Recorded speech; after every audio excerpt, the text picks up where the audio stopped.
was no mic on. Start again, everybody. Welcome to Early Late Nights, the Explosion Network's esports podcast, right here on twitch.tv/Explosion Network, every Tuesday and Friday at twitch.tv/Explosion Network. I've said the name of the website twice. You should know the Twitch channel. Thank you very much for joining me. That's the start to the episode, everybody. That is the start. It's okay, if you can't be here live ever, make sure you stop by to the YouTube channel, youtube.com/Explosion Network or explosionnetwork.com, as well as all good podcasting services where we put the audio up 24 hours later, 7 p.m. Wednesday and Saturday, so you can listen to my voice, listen to that fucking debacle of an introduction over and over and over again. There was some silence, audio listeners, I didn't mute my mic, but it's all here. We're here, there's plenty of esports to talk about as well. I had already arranged, like most of the show, by, say, 11:30, 12 o'clock, Esports World goes, nah, Kieran, no for you. Whole bunch of news is going to happen. Whole bunch of stuff is going to happen there, and it's going to throw out everything. So this is going to be a jam-packed episode. There's going to be lots to talk about in this one, and hopefully I get through it all in time, or we're going to have another long episode. And I've been doing long episodes lately. I don't mind. I can talk for fucking hours, but, you know, got to keep it short and sweet. League of Legends Origin, HyperX have announced that they're one of the official partners for League of Origin. If you don't know, League of Legends hosts a League of Origin, or at least the OPL in Australia hosts a League of Origin.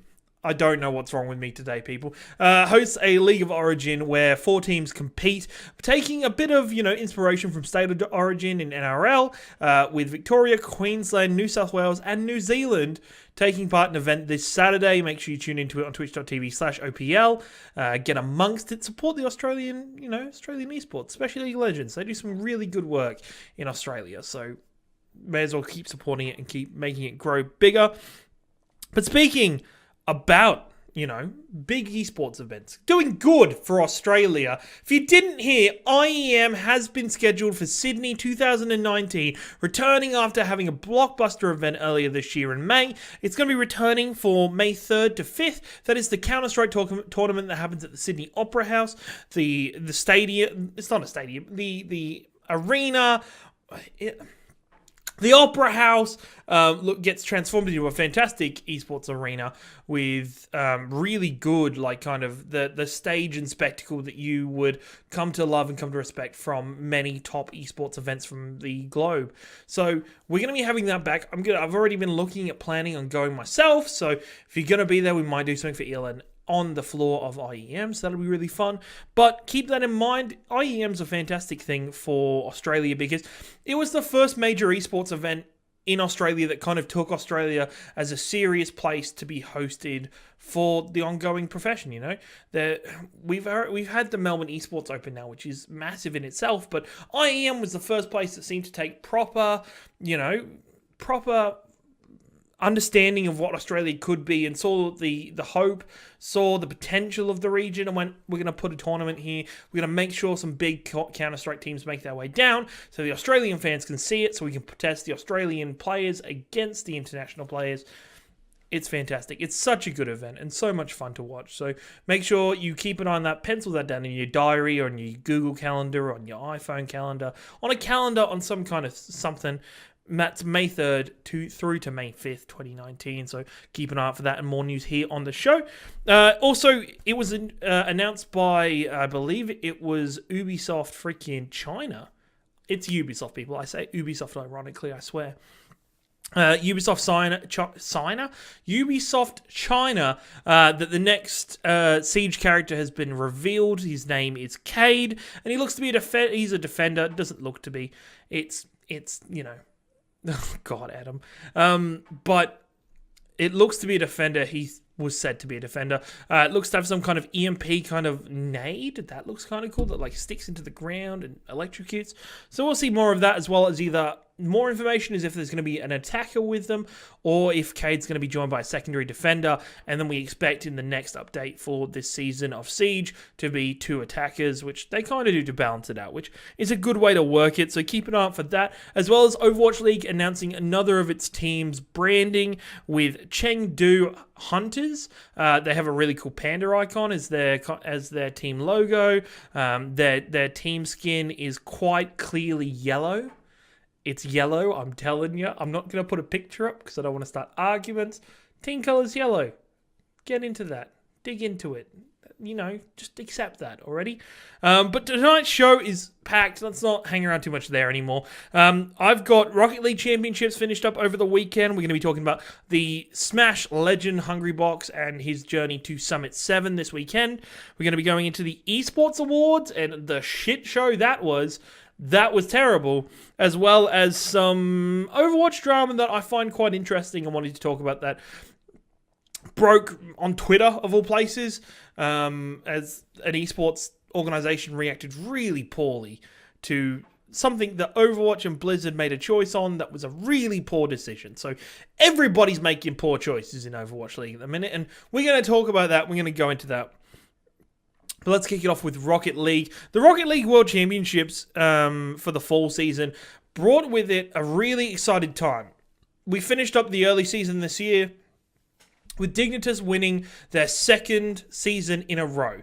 They were this powerhouse of just elite playing, and nobody really could hold a candle to them. Going into the final fall season and playing through to the grand final, there were 17-0. 17 wins in a row without dropping a single thing. The players seem to be unmatched through the past two seasons, but with fall came a really interesting time with Cloud9 and G2 Esports really bringing it to the record and giving everything we've got. We saw some fantastic plays coming out.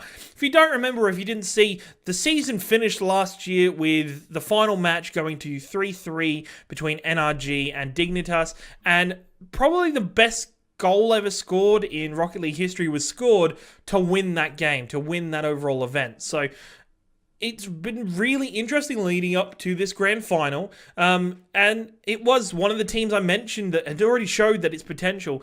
Cloud9 did it the hard way, losing in the upper bracket finals, dropping down into the lower bracket finals, fighting their way through until getting this matchup with Dignitas.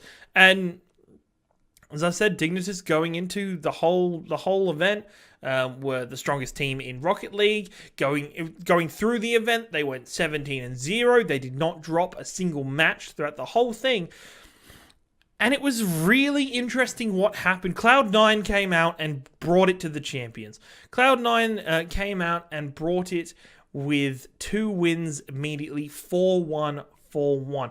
Keeping them to a 1-score deficit is a feat in itself, but to do that 2 games in a row is absolutely amazing. Cloud9 played in such a unique way, forming the team, in its most stable potential. Like, they never seem to be too rocky. They never seem to be too worried about defense. They seem relaxed. They played together. They pushed through. It was a fantastic grand final. I really enjoyed seeing Cloud9. It's really interesting when you talk. Cloud9 in general is such a good organization, except for in Dota 2. They're just terrible in Dota 2. Just stay away from Dota 2, Cloud9. But Cloud9 pull it together in Counter-Strike, in League of Legends, in Rocket League. They come together and they play really well and really solidly. In Overwatch, they do have a bad connotation with their name, but overall, Cloud9 is such a good organization. So it was really good to see. And Dignitas, this isn't, there was this legacy building for Dignitas that has just been ended with this grand final loss. But Dignitas is still an amazing team. They're still a great team that you can still see winning next year's grand final. And a lot of people, Dignitas fans will probably be asking themselves, what happened? What went wrong? How did these teams get as good as Dignitas after, the last 2 seasons of them being outmatched? And that's a simple question that I think if you look back at the history of most esports, happens a fair bit. There's always a team that rises to the surface and seems to be the best of the best. There's a team that rises up. In Dota 2, you have Na'Vi. In Overwatch League, you had New York Excel. It's all over the place. In League, it's just Korea. Just Korea is just the whole thing. And different teams have different moments of just greatness in these kind of events. But what it does, even though there'll be 1 or 2 seasons or tournaments where the teams will just be absolutely amazing, but the one team will be amazing and they'll stomp and they'll just make it not look fair to any of the other teams the entire way through. But this would then also come to bring, it would invite quality. It would invite teams to get better. If you show strength, then it almost acts as a challenge to every other organization in that tournament to get better, to get to that point, to watch and learn. And it's such a good thing for esports in general. And it doesn't just cage itself to these team games. I'd like to talk about Smash. And Smash Melee is such a fantastic game with how long it's been running now in the events, how long it has been taking part in the esports world, and its consistency in its player base. It had, such a range of developed pro players that it's been really amazing to see its growth and see its come through. One of those players that is, can be a very diverse figure at times in the Smash Melee world was Hungrybox, Team Liquid's star player and star solo player for Super Smash Bros. Melee. And to say that Hungrybox has been on the journey in the last 12 months is shy of just an understatement, honestly. With him last year going into the Summit 5, he managed to come through is, the Jigglypuff main, probably the best known Jigglypuff player in the entire, scene. Has been noted in the past to have problems with Fox, who was known as a soft counter, with Captain Falcon, who was a soft counter to his character. But the Summit 5 managed to pull it together at the end of the year to take out the Summit 5 and take hold of the number one solo player for the year of 2017. God, I forgot last year already. Forgot the year. Was the first player of 2017. And what we saw was him go on this run of just utter confidence, this pure excitement, this push, this drive that was absolutely amazing. He started taking wins left and right. It didn't matter what you were playing or who you were playing or when you were playing, he was bringing it to you and he was probably going to win. But after this point, he started to kind of suffer, as I said with Rocket League, as if you have an amazing person or amazing team, quality is going to start creeping back in. And he had a run of just really poor results, especially in Evo earlier this year, where he really underperformed and, had problems with that Fox player and Captain Falcon, and had problems across the board with the event in general. And so, you get inside your head and it just doesn't, you can't pull it together no matter how much you practice, no matter where you come from. These characters aren't right. And so what Hungrybox did is he moved and closed away all social media. After having a bit of a breakdown, he yelled at the Smash, community for their judgment of his play and the judgment of his mistakes, and turned off all social media and took a break and kind of went back, reevaluated, and looked at his results and looked at what he could do better. Came up with a series of new counters and new strategies for Fox and Captain Falcon, and came back stronger than ever.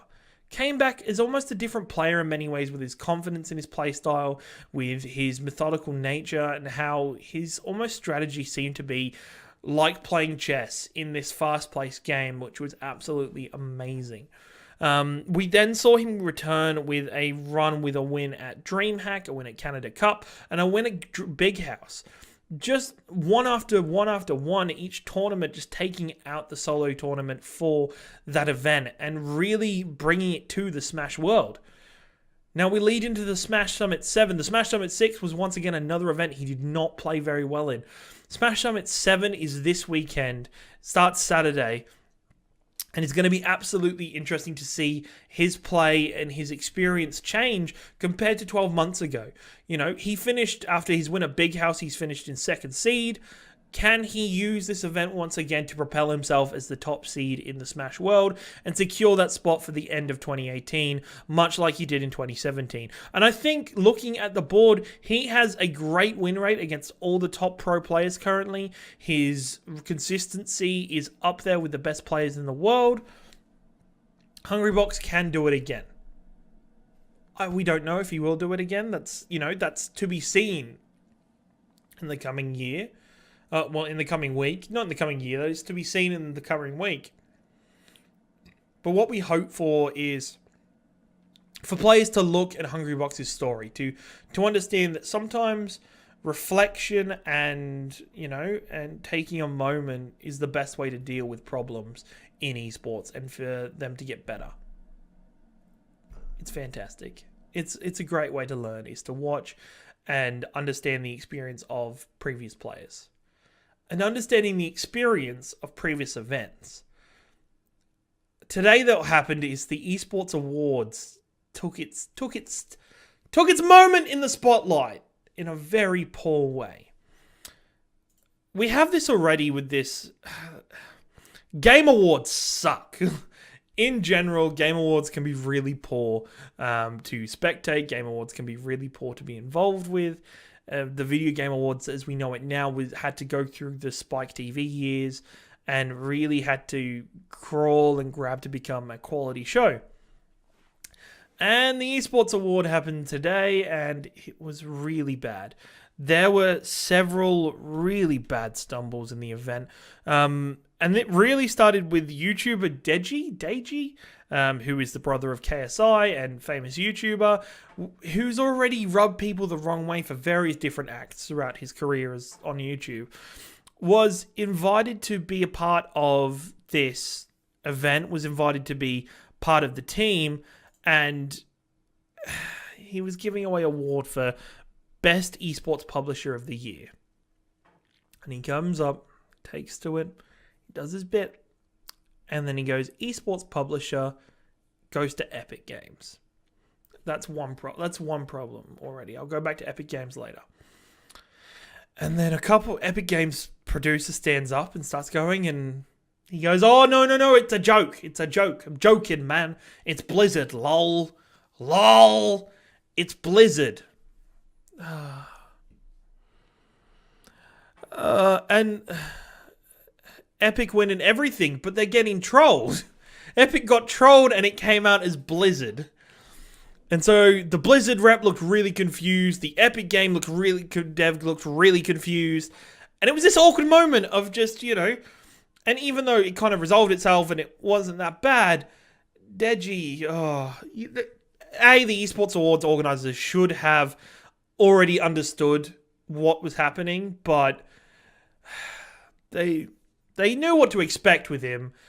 But, I really hope that future events and future pieces of the puzzle or future awards don't look at him and say, no, I'm good. You need to take yourself seriously in awards, show. The Oscars fuck up all the time, but it wasn't, it was still a debacle that was investigated and was treated like a freaking murder case. So you need to go better. And then it moved on to personality and caster of the year. And Australian Ubershouts won. And this should have been awesome. This should have been a best moment. A, Overwatch caster, how could I not be happy? B, Australian, even happier. And just to see that rise in his presence as a caster in Overwatch League, he's the best caster. Problem was, when they showed his kind of sizzle reel and bits and pieces, it showed the wrong person. It showed Bren from Overwatch, who is an English analyst that doesn't cast, looks completely different. There's no possible way you could get them confused. Also, NATO J in chat. I know NATO, because I do know NATO. Overwatch is a fantastic game. I would take the time to answer your question, what's Overwatch? But I feel like the show would run too long. I could spend days, hours even. But, you can come, anytime. Welcome. I'll sit you down. I'll teach you. But the Esports Award, you should definitely play it. No, you should definitely play it, whatever. But the Esports Awards, they kept showing these debacles. And then when people, I then did the terrible thing of going to Twitter after seeing everything that had happened. It's not on Switch. After seeing everything I'm having two conversations. This is terrible. I then did the thing of going on Twitter, and people were outraged that Blizzard won Publisher of the Year. And why wasn't it Epic Games, even though they got trolled? 2, so Overwatch went on to win Best Esports of the Year, the Esport of the Year award. And I think, 2 right, 100%. If anybody argues with it, you can fuck right off. And I don't mean that. If you look at it for esports content, what the Overwatch League did this year has never been done before in the esports world ever.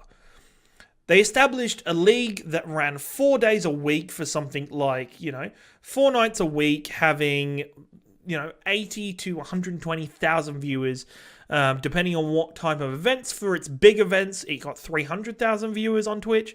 It managed to consistently keep numbers over months and months at a time across 4 stages. And then, it then went on to make deals with ESPN. It made deals with Disney, had, these players for having guaranteed contracts with healthcare and, benefits. And I hate you so much. Apparently, NATO's just realized Overwatch is the game they play in the Overwatch League. I know. So I think Blizzard is fully deserving of the awards. Blizzard is very much deserving of the awards because of what they've done for esports this season.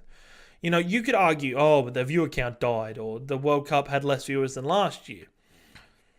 It's not. It's about what the best esport was for the year, and I'm trying not to be biased. You can easily yell at me and say I'm biased, but for what Overwatch has done for the esports as a whole, as setting a bar, as setting a standard for how you should treat players and how you should operate, definitely. 100%. Let's go. It's not about the game. And a lot of people are arguing about Fortnite. And Fortnite is the craze. It is the thing of the moment, You can play that game on Switch, NATO, but don't do it. Yeah, maybe do it. It's not that bad. You can play Fortnite on pretty much anything. PC, console, mobile phone. Fortnite is a really remarkable game, and Epic Games have done a really remarkable job with it.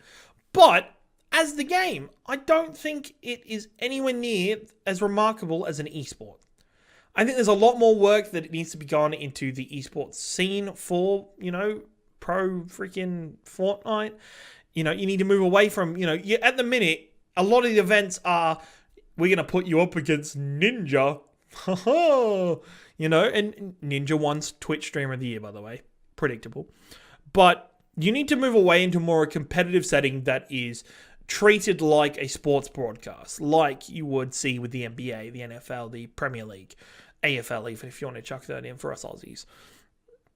You need to treat it like that, and Fortnite doesn't do that yet. It doesn't have that scale that Overwatch went to this year. And I think give it another year to Fortnite, fuck yeah, it's gonna be there. And the problem is with esports, even though it's an esports, they're not direct. Thing with esports, it's not, it's not. Don't worry. Unlike games, which can have a several-year lifespan before they die out, esports can carry that lifespan on much longer through competitive play. As I was talking about, Super Smash Bros. Freaking Melee. What a fantastic game, and it's been going for years. It's ridiculous how competitive that scene still is to this day, but it's because of how well that game was created and the scene and community that was created around it. It still exists. It's still not died down. It's still having big events with decent-sized prize pools. What more can you ask for there? Overwatch and Fortnite are going to be around for many years to come. And it's about how they build their esports communities that means the most to them. I expect to see, Fortnite still were like 3rd or 2nd in the rankings for these awards. Most of the awards were fan-voted, by the way. But what we did see, I probably fan-voted in partial judges, I'm going to say, because of Blizzard and, Fortnite's massive, whatever. But it is the truth, and it's where we're at in the esports world. And so we will see Fortnite come through. We will see Overwatch continue to get better, I hope. But esports in general needs to catch up. Catch up and keep getting better as it does. My final story, I was caught out kind of late by this. I only read this maybe an hour or two ago. And I wanted to add it because it's really, it sucks and it's interested. And it's another thing that is badly affected, is badly handled by pretty much everybody involved. So, Toronto Esports is a current Overwatch contenders team that is what was one of the top tier teams in the Overwatch Contenders America. They tweeted out today that they will no longer be a part of the Overwatch scene because Overwatch and Blizzard themselves have released a statement saying that Toronto, I forgot their fucking name. The Toronto Overwatch, Toronto Defiant. Thank you. Toronto Defiant, Brain. Thank you, Brain. Toronto Defiant have got the sole use rights to Toronto in the name of their esports club. And that kind of sucks because they're a brand new team. They've only just come in. Toronto Esports has been doing so much for contenders. But the way that the Toronto Esports tweet was written was in such a salty way. It ended it with good riddance. There was no thought, or what appeared to be from the initial tweet, there was no thought about its players and its coaching staff. It was just a, fuck you guys, I'm going home. And and it came off really badly. And, it wasn't until people later on, commented about, well, instead of saying good riddance, you could have said good luck to you, or we're looking after our friend, your team. And they came out with an additional tweet going, well, we are looking after the team. We are looking after the team. We're looking after, And I do admit, Blizzard, poor handling. Poor handling of this one. They're still, Toronto Esports is holding on to, a little bit of hope. They've just asked Blizzard to confirm that they're going to maintain the stance. The players are still holding the player contracts and the position for Overwatch Contenders Season 3. So they're still going to be available to play. And there are some amazing players on Toronto Esports. Toronto Esports played so well, and they're probably the closest to the Philadelphia Fusion University team that was being played throughout the year that is fucking amazing in itself. But to see Toronto react this way was really poor, Blizzard shouldn't be doing something like this. It's a goddamn city. Just let multiple places use it. And I understand why. Overwatch League is all about the places, about, cities around the world. And you're supposed to be, happy that and be able to get behind your city. So that's the thing, and they're a bit worried. And Toronto Esports doesn't actually partner with the Toronto Defiant. They are partnered with Boston Uprising, which, it was how it was because there was no Toronto team and Boston Uprising needed an academy team. And, they picked up really good. Also, minor point, really happy that Color Hex got picked up by Boston Uprising before all this. Good job getting out of there. And the players didn't know about this, and the organization, it's up to them to kind of be dealing with this situation better. More communication with Blizzard. I get it. You love your name and you don't want another team taking that away from you. But at the same time, maybe there has been other problems we haven't seen behind the scenes between Blizzard and the Toronto Esports team. But yeah, it's a name and a legacy. But for the better young players, I'm sure there was a better option than going out there and acting quite poorly in the matter. Overwatch in general, Blizzard, I hope they come out and deal with this a lot better. Blizzard's suffering at the moment after the whole Diablo Immortal problem and fiasco. People's current perception of Blizzard, pretty bad, and it's not really justified in my opinion. But what I will say is, Blizzard and Overwatch, you really do need to support your Tier 2 teams, your Overwatch Contenders. And Overwatch Contenders is a fantastic event. But you do need these teams to continue to bring up new talent to be shown in Overwatch League and continue the growth and the change in the league year to year. Contenders is such a great event and such a competitive scene that supporting your Tier 2 teams is really important, and making sure that, okay, Toronto Esports may leave and another organization will probably be smart enough to pick up the esports team and rename it. But there's a lot of work to be done between both sides, Blizzard and Toronto Esports, to kind of, better themselves. Toronto Esports have said that they want to look at getting into, say, Fortnite or CSGO because they really like those scenes. I don't know. I don't understand why you'd still want to drop your ball. All these Overwatch teams have, got backers from teams that already have verified names. They're just not the names that, they've just switched over to these city teams. So hopefully, I really hope this can be sorted out between Blizzard and Overwatch. And that brings us to the end of our show. Thank you very much for joining me for Early Late Nights. This has been the Explosion Network's esports news show right here on twitch.tv/Explosion Network, where we come to you live every Tuesday and Friday at 6:30 p.m. Australian Eastern Daylight Time. And if you can't be here live to chat with me and yell at me about random things I say and do during the stream, make sure you grab the video on demand at youtube.com/Explosion Network or explosionnetwork.com, as well as the full audio for this on explosionnetwork.com, as well as any good podcasting service. Make sure you grab those 7 p.m. the following day, so 7 p.m. Wednesday for this episode, 7 p.m. Saturday for the Friday episode. Make sure you follow us on Twitter at ExplosionPod, or me if you want to hear more of my rants and esports, dreams, at your boy Ringo. Give the Twitch channel a follow. Make sure you switch on that notification so you know every time we go live. And thank you very much for joining us. Hope you have a fantastic night. See you next week. No, see you Friday. What has today's episode been?